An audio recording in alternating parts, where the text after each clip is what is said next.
Good morning, everyone. We will be starting in just a few minutes. Thank you.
All right, everyone.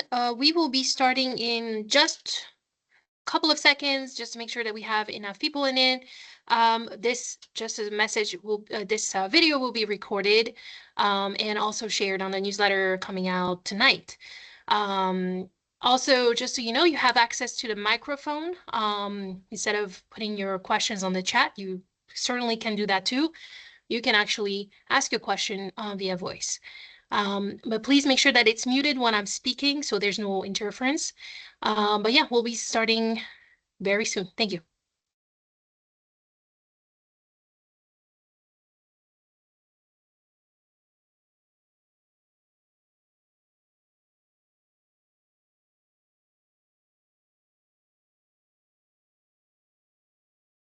All right, welcome everybody. My name is Mrs. Marchante from Rockridge High School. As you know, I have shared a presentation and I will be going through the financial aid application process and scholarship process as well, and just, have a discussion. Again, this is a very informal, you can use your microphone if you want to ask questions. Let's do the questions at the end to make sure that I'm actually able to go through it. But other than that, let's get started. Okay, so FAFSA. There's many different types of what we'll be talking today is the need-based, which is basically the federal and state aid. And this is taken by the FAFSA. So FAFSA stands for the Free Application for Federal Student Aid. So that's the first one. Then we have merit-based that are based out of schools, where private or public universities, and other type of merit-based scholarships that we'll go over. External scholarships, that will be through schoolings, and we'll go over that as well. So where's the money coming from? So I created this little inverted pyramid to kind of like give the information of where everything is actually trickling down. So the first and big one is the Free Application for Federal Student Aid, or the FAFSA. That will give you some money, and the university actually rely on that sometimes to understand what kind of aid can be given. And the other thing is that the Virginia state also gives out some type of funding if you have submitted the financial aid application, the FAFSA. We also have universities and colleges. Once you submit an application, these ones are considered automatically, and they will determine if there's some type of merit scholarships that are available for you. At the school district, we do have scholarships coming in from donors throughout the county, and they want to give money to LCBS students. So what happens is that the districts actually collects these types of scholarships, and we post them on school links. And then if you have an employer benefit that can actually give you tuition reimbursement for dependent as well, that's also another option. I like to put it out there because, you know, we usually forget about this portion, but I've seen several of opportunities where they, employers will have that type of benefit. All right, so let's start with the federal, the free application for federal student aid, the FAFSA. All right, so in order to be eligible, you have to be a US citizen or an eligible non-citizen, such as a permanent resident, so the green card, have an approved asylum or refugee, or humanitarian parolee. So those are the criteria as far as the status. Have a valid social security number, have a high school diploma, GED, or any type of homeschooling credentials, and you'll have to be enrolled or accepted into the college that the students will go into, whether it's a bachelor's degree, an associate's degree, or even a certificate program. So if the students want to just do a certificate in any types of field, and they are okay to have the FAFSA pay for that, that's an option. So this is a screenshot from the actual FAFSA website. I like to put it out there because in the past we've had confusions where students will be submitting a different year FAFSA, and that's wrong. So I want to make sure that if I have parents here who have seniors currently, this is the one to do. Start a 2026, 2027 FAFSA. And yeah, so that will be the one to do. Once you submit the application, it will be based on your income and different assets as well. They will determine any types of grants that can be given to the student, and that's usually called a Pell Grant. And the Pell Grant varies based on the income. They can give you a full Pell Grant if you're below the threshold. I think right now is about $80,000. If I'm not mistaken. The loans are the other ones that will be given to the students if the students if the income is above the threshold. Usually the loans are unsubsidized loans that I've seen if a student if the income, overall income is above that 80,000, and the loans have an interest rate that is better than the public, your private bank, for example, but it's still a loan. Right now they vary between 5% to 7% interest rate. And if you do an unsubsidized loan, meaning that it's not subsidized by the government, you are accruing your interest daily and you have to pay right away, pay back monthly right away. There is another loan, but this is only if your income is below that 80,000. It's called a subsidized loan. So it's subsidized by the government. So they pay the interest fees while the student is in college, and you start paying back the loan after you graduate. So that's the difference between subsidized and unsubsidized loan. Universities and organizations may want to have it on file no matter the income. So I have a lot of parents that come to me like, I'm making, too much for this. I don't need to submit it. Totally understand. First of all, it's your decision. Nothing is forced on you. But just so you know, some universities will actually look into the FAFSA in order to determine if a merit scholarships can be given. So we've had several scholarships like that. And that is the type of information they want us to share. So just so you know, in addition, universities, once you apply to a university, they will have reminders to the students, so several emails coming to them saying, hey, don't forget to submit the FAFSA. And then you dismiss that. And again, maybe 2 weeks later, hey, don't forget to submit the FAFSA. It's important. So they will nudge you. They will really try to reach out to you as well. So this is just a gist of how to submit a FAFSA. I'm available to by appointment if you want me to assist you completing the FAFSA along with your student, your child. I totally do that. We have to dedicate an hour, but you can just send me an email, or I have a booking link that is on the newsletter that I share every Friday. The FAFSA, you create an FSA ID. If you already had a student or yourself been going to college and you probably use the FAFSA yourself, or your older child, for example, you don't have to create, you as a parent, you don't have to create another one, but your child going to college will have to create one. So each member of the family have to have one. The create an account, so the FSA ID, this is important, it's a username and password to get into the FAFSA. Then you submit the FAFSA through the studentaid.gov. Once you finish, they will give you more like an estimate called the SAI, Student Aid Index. That number really doesn't mean anything to you or even to me, but it just shows how much money, in a way, you could pay toward the tuition. Generally speaking, if you want to have a Pell Grant, a full Pell Grant, it's usually a negative sign, a negative number that you get into when you submit that FAFSA. So, but again, we can go through it together, and we can even, go through a little bit more of a research on what the number means exactly. So right now, at this moment in time, we hope to have a more definite number by the time the students actually go to college. The grants, so free money, you don't have to pay back, is a max of $7,395 per academic year. When you pay for college is per semester.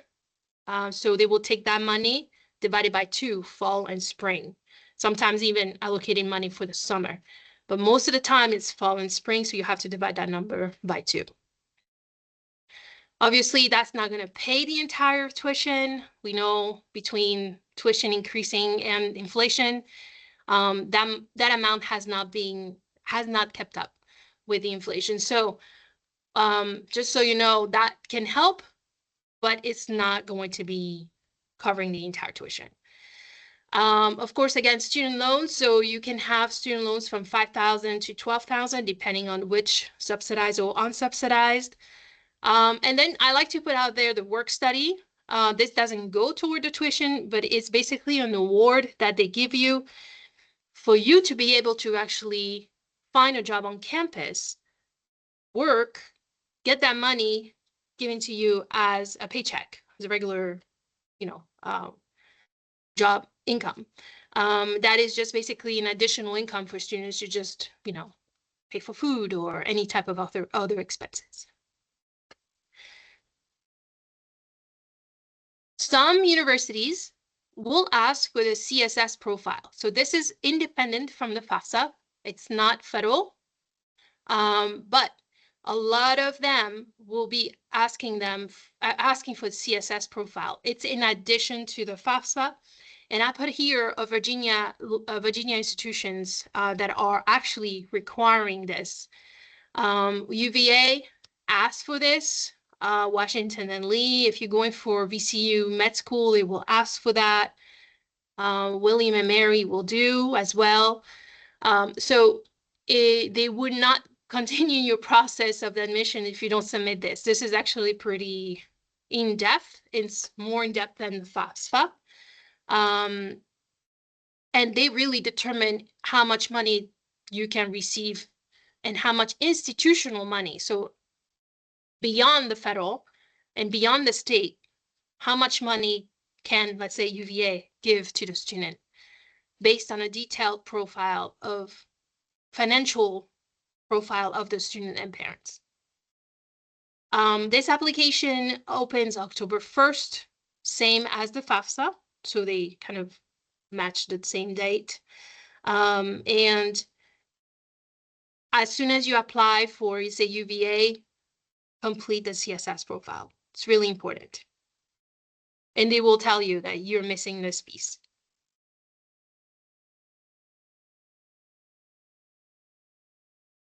It is a separate application. The CSS profile has nothing to do with the FAFSA. Both of them do not communicate. CSS profile is from the College Board. I didn't put it in there actually, but College Board, the ones that actually do the SAT, AP testing, they're the same people that do the CSS profile.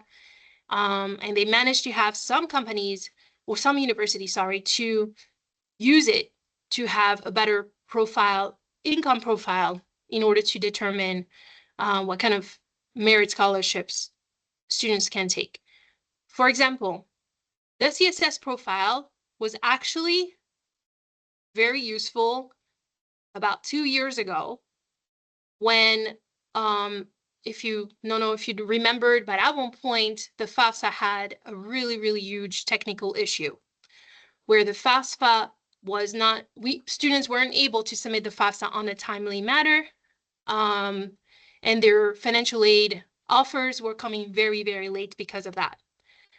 What happened is that some university ended up using the CSS profile to determine financial aid offers earlier. So that was very helpful on that end because it had nothing to do with the federal government, so they were able to actually use that.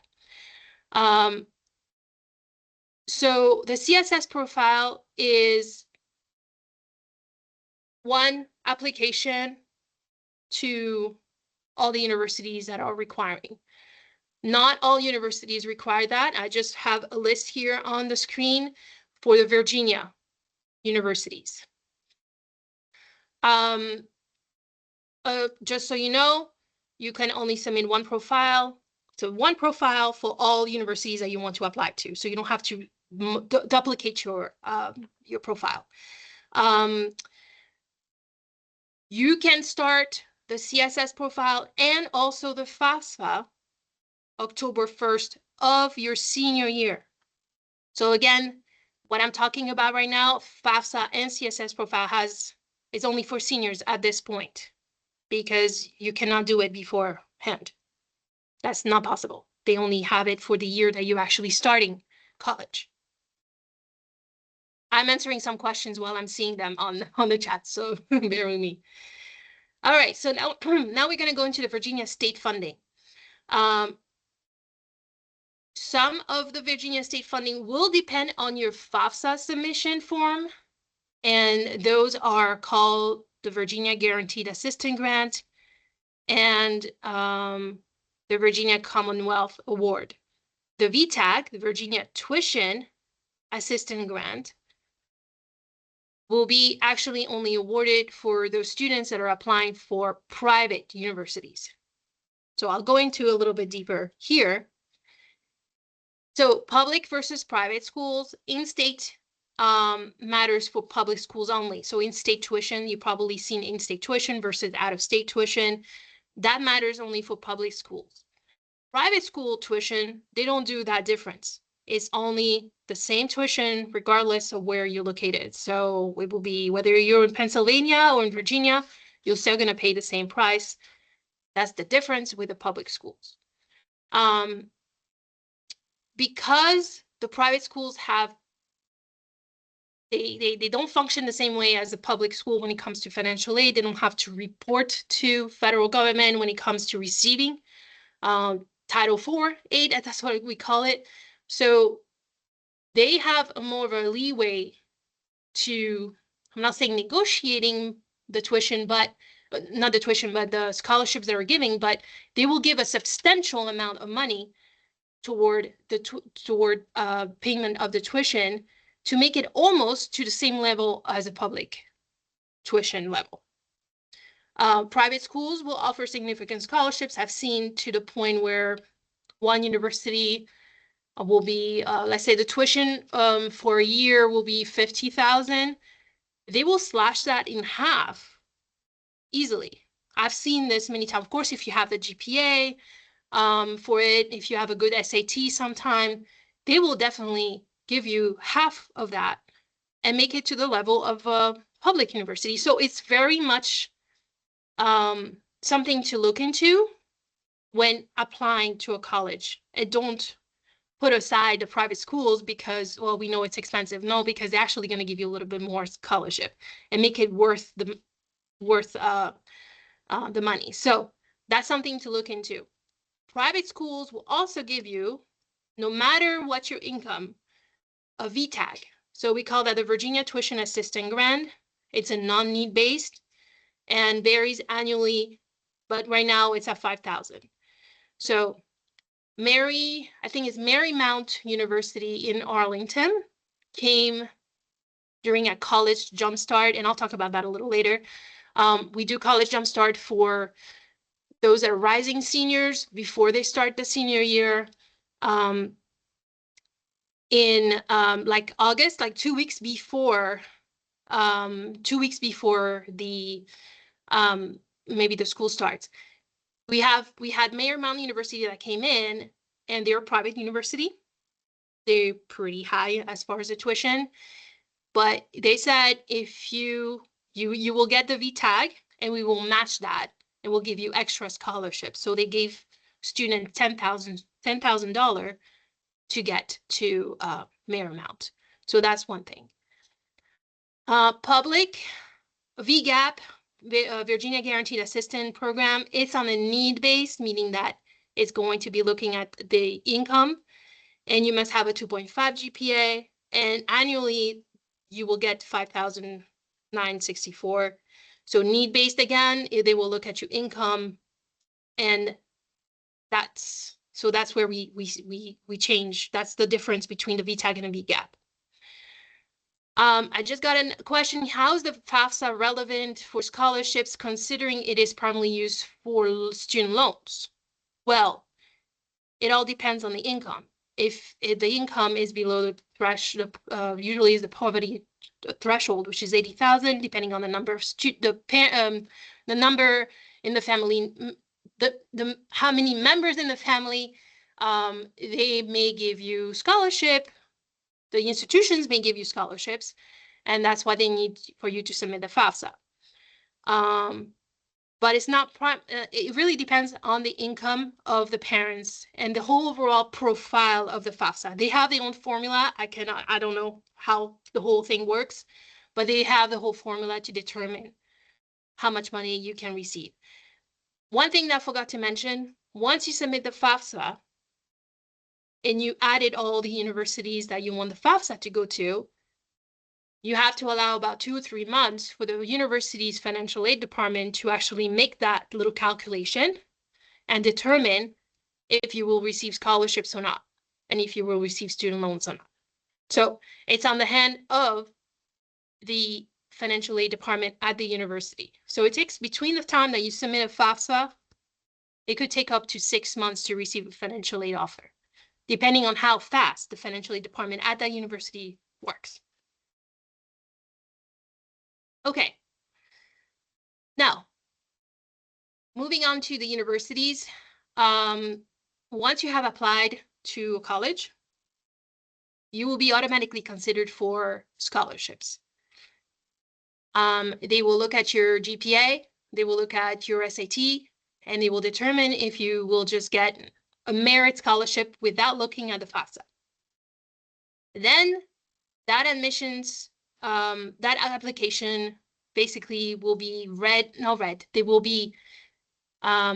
they will be forwarded kind of to the financial aid department, and the department will determine if you have submitted a FAFSA and how much money you could be receiving. So there's 2 departments working. There's the admissions office determining your scholarship based on just the merit profile of the college application. And then there's the financial aid department determining your financial aid offer based on the FAFSA and the CSS profile, if that pertains to them. Universities departments, such as, let's say, a student wants to apply to a music major, they're probably going to have an audition. And that music department, if they have enough funds, can determine if that students can receive scholarships as well. So you could be receiving money from the undergraduate admissions, from the financial aid department, as well as the department itself, which is like the music, the major itself. So when it comes to undergraduate admissions, some universities, some, not all of them, will use the SAT or the ACT scores to determine if there's some scholarships to be given. I know a lot of the Florida universities, SATs and ACTs are mandatory when it comes to college application, and they will take that into consideration when issuing scholarships. It's important to try to be done testing by September of your senior year, if possible. You can start testing USAT, taking USAT in junior year, taking several of them, and then the universities will take the highest score of each subject, so super scoring it. So merit scholarships, just to go back, not all schools will offer merit scholarships. It really depends again on how much money they have or how much money they've raised as well. So it can be automatic based on test scores again or GPA, and they don't do any separate application because the application was your college admissions application.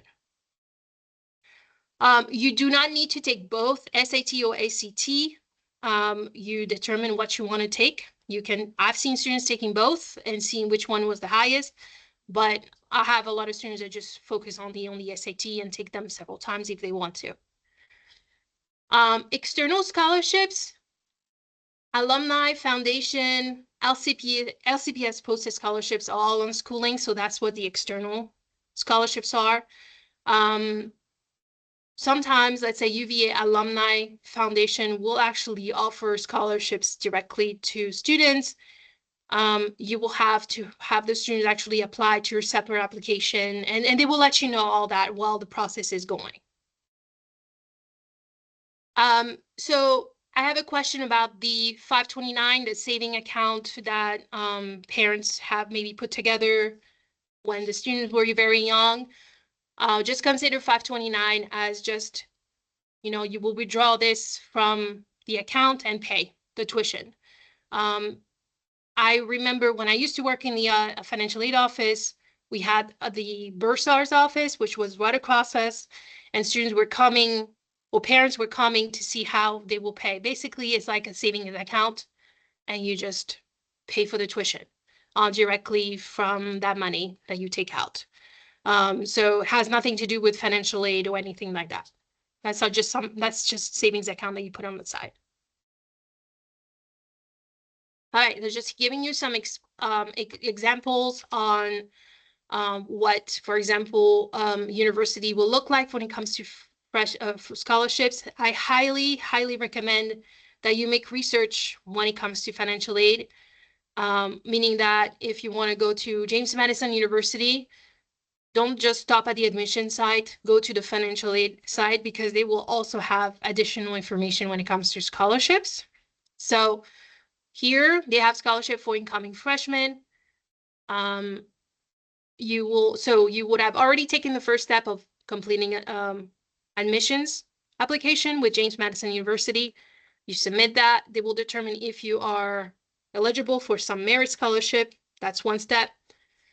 Then you go into their website of financial aid office, and then you see that they have an additional form for you to submit in order to be considered for 400 scholarships that they have here on their website. So that's another thing to do.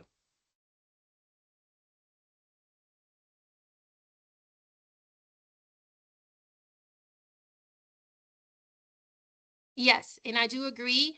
529 may add up into the asset. So they will say, they will ask questions. Do you have any type of savings account, 529 and all that stuff? You will say yes. That amount will go toward the fact that, yes, you are able to pay for tuition, and that will be the formula. They will use that into the FAFSA formula. looking at a question here. Virginia Tech, these are the opportunities as well. Same thing as James Madison, you apply for the admissions at Virginia Tech, but you also have deadlines for you to apply for different scholarships that you see on the right-hand side, deadlines. That was from last year, but it's the same thing now. They just update everything. So as you see in the Virginia Tech one here, you have the fourth line that says Cal General Scholarship, Mary Jane Neiman Scholarship, seeking rising juniors or seniors in the following Cal's major who are, etc. This is very important. That means that they're actually looking ahead, and some juniors can actually look at some of those scholarships. So think about doing some research in there too. So Benjamin, I am not quite sure about your question. This is something that we will have to ask the financial aid department directly at the university. This is very in-depth. There's also some research that we can do online when it comes to studentaid.gov. They have some FAQs with different types of questions that parents are asking. It's a very good question, though. George Mason University, same thing. You will go and look for the type of opportunities they have. I just want to point out the GMU Advanced Program. It's a very good program that are for students that want to go to NOVA and want to end up at GMU. They have that GMU Advanced Program where basically you start at NOVA, but you're assigned a GMU advisor that will follow you through the whole entire NOVA journey, and then do a seamless transition to GMU without reapplying. So you are basically almost like a GMU student from the beginning, as long as you maintain your GPA, of course. And again, we do a lot of research over here, whether it's Google or any other ones, college websites, do scholarships, Virginia Tech, for example, if you want to look for a little deeper, or scholarships GMU or anything else. These are a lot of research that we have to do, and this, unfortunately, there's not one database for all scholarships that students can apply. It's on the student's burden in a way to dedicate at least 1 hour to basically apply to scholarships every weekend, for example. And I'm talking about seniors at the moment, especially. But for anyone that have lower grades, this is very important information for you to dedicate the time to understand. I wanted to point out the NOVA G3 program. G3 program is for Virginians who has low and modest income that want to pursue jobs in high demand fields. As we all know that there's a lot of trends changing at the moment and focusing a little bit more on the trade or again, the high demand fields, which is, nursing. You also have anything to do in constructions or, HVAC and electrician. We have a lot of demand on that end. So this is what happens is that you basically select the program, you submit the FAFSA, you show that you are registered for that program, and they may be able to give you an enough amount of money coming from NOVA, in addition to the FAFSA, to pay for that 2-year program. So I'm just answering some questions here. Do we need to fill out the FAFSA CSS form every year during the college? Yes, you do. It's a yearly process, including the CSS profile. So October 1st is when everything opens. You apply for the FAFSA, you apply for the CSS profile every year. So the students will have to do that even when they're in college.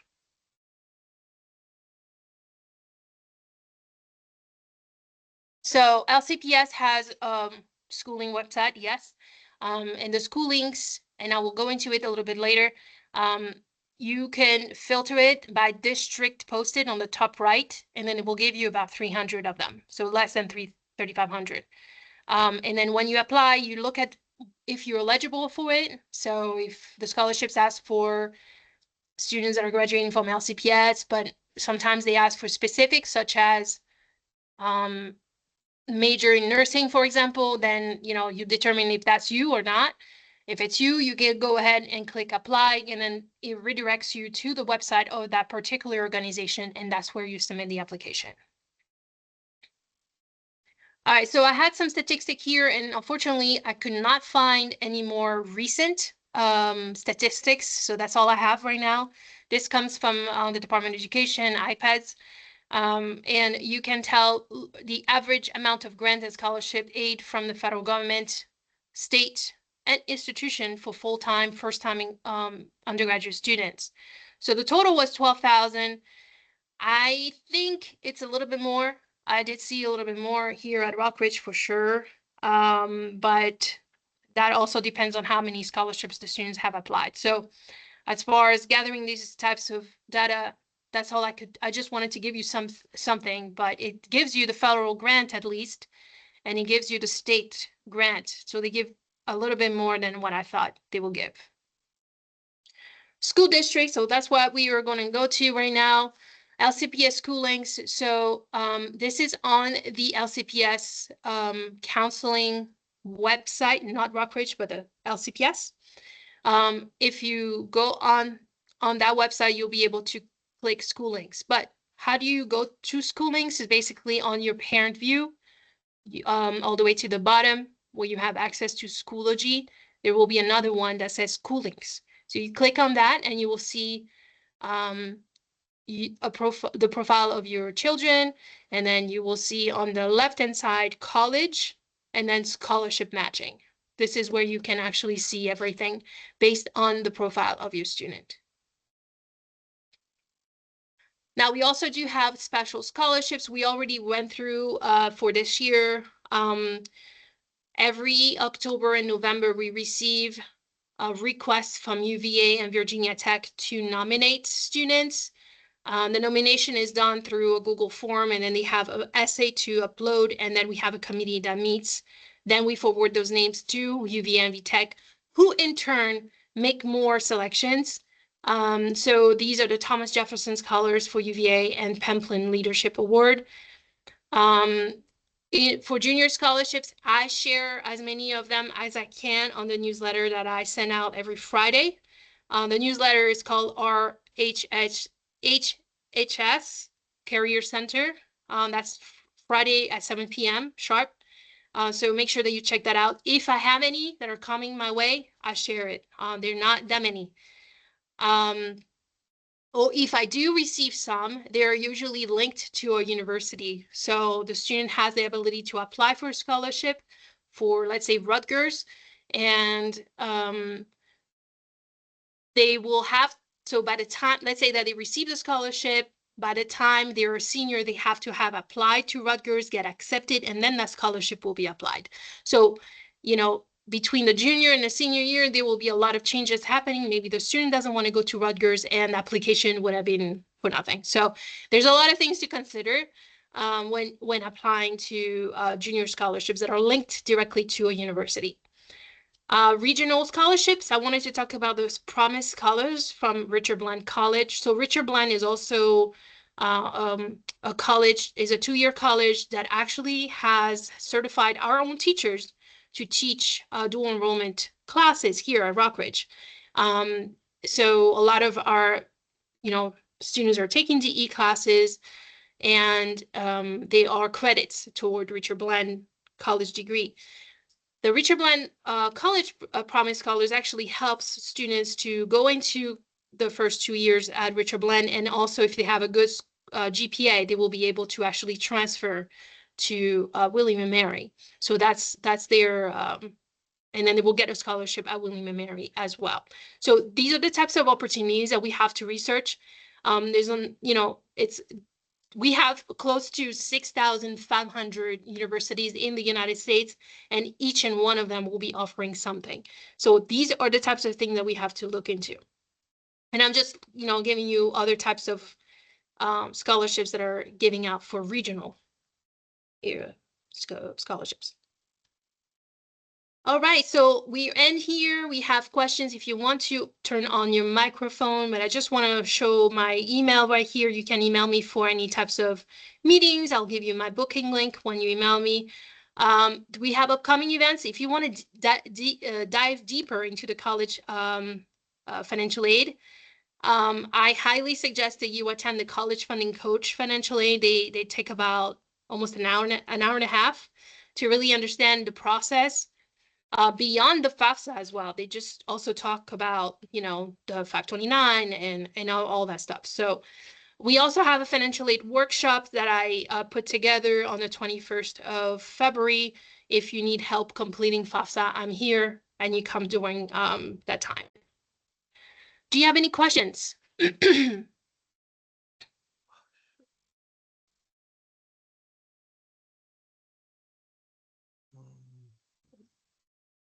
to ask something, but I just forgot. Okay, well, if you have any questions that come up, yeah, go ahead. You can Yeah. unmute. Yes. Good morning, Good EJ. morning. How about the copies of what you just shared with us? You know, I don't know if I'm the only one. I couldn't see the slide that you shared this morning. Maybe it's from my computer. If you can send us through email the slides, the information that you just shared, so that we can, you know, go back, look at it to help us remember Oh, the absolutely. facts. Yeah, Oh, that would be absolutely. great. So this meeting is being recorded. That record I'm going to be posting it on a newsletter. After we're done here, whoever registered, I have the contacts of whoever registered for this session, and I'm going to be sharing the PowerPoint. So don't worry about it. Oh, that's great. That's great. All right. Thank you. TJ, I have a quick Well, question. Yeah, sure.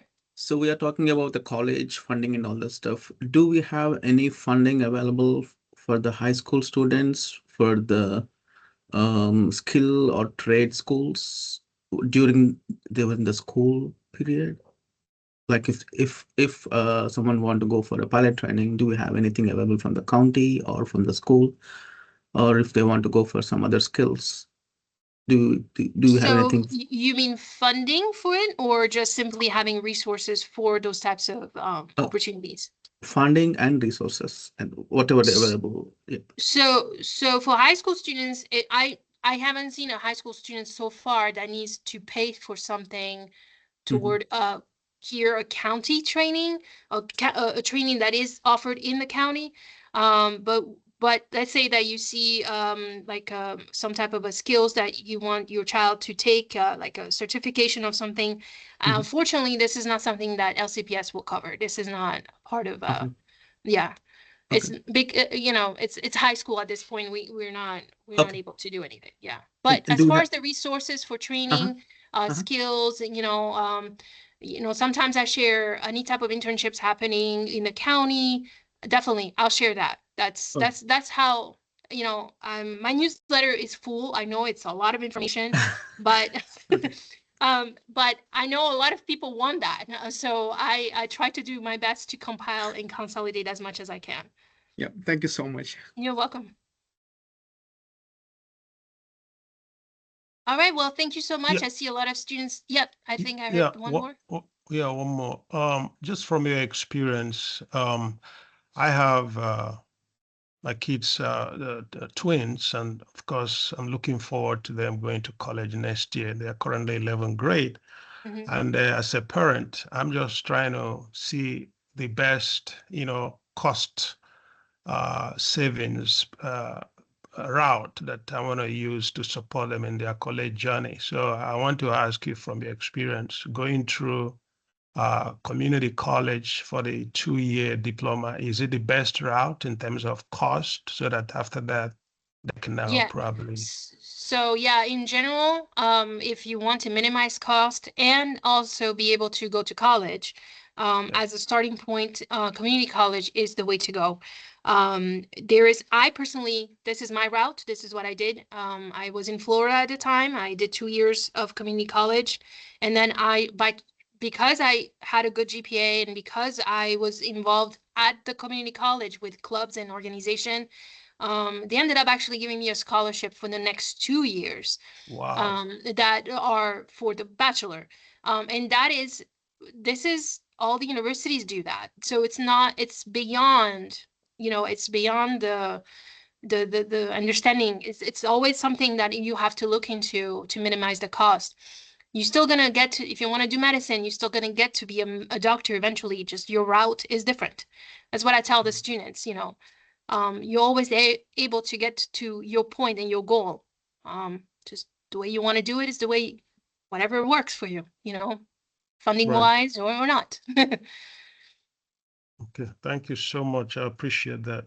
No problem.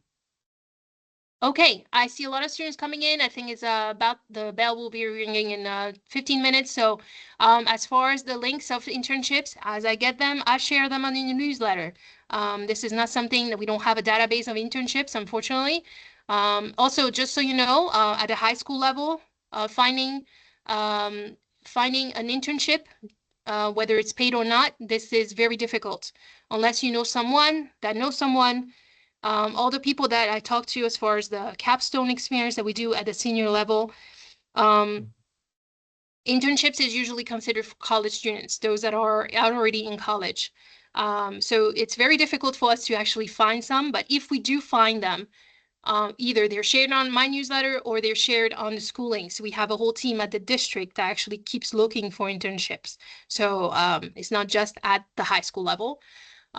We do have internships that are currently offered by the Department of the DDI, basically using the IT from LCPS. And that was shared on the school links under programs as well on my newsletter at one point. I think is the newsletter that was shared during the holiday break. But again, that's all I can tell. There's a lot of research to be done on the student side as well. If they want to do a shadowing, this is the perfect time to do it. Shadowing, just observing. I usually tell the students to call companies, call them, not just email them, and see if they accept students that are high school students. There's an age limit as well. They're minors. They have the companies have a lot of